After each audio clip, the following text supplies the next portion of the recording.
एक नज्म है जिसका उन्वान है चिल्लर की आवाज।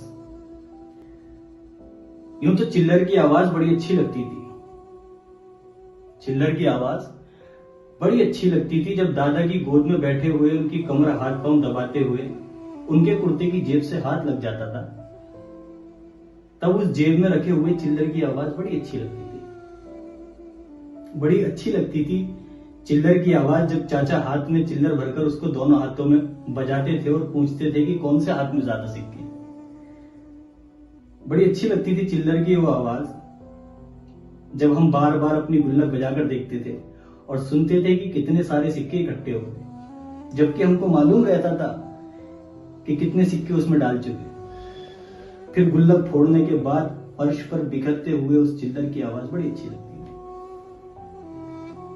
अच्छी लगती थी चिल्लर की आवाज उस थैले से आती हुई जो थैला शाम को मामा कारखाने से घर लाते थे।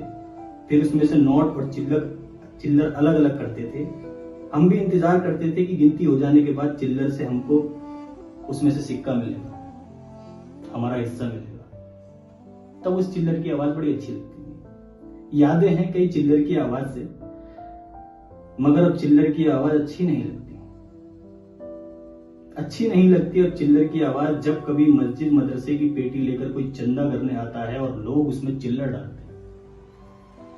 अच्छी नहीं लगती अब चिल्लर की आवाज जब कभी मैं किसी गरीब को हाथ फैलाए देखता हूं और उसके हाथ में कुछ सिक्के पड़े होते हैं और फिर कोई आकर उसमें एक सिक्का डाल देता है, तब उस चिल्लर की आवाज अच्छी नहीं लगती।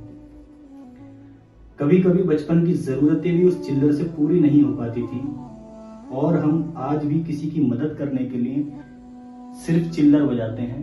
आज इस चिल्लर की आवाज अच्छी नहीं लगती।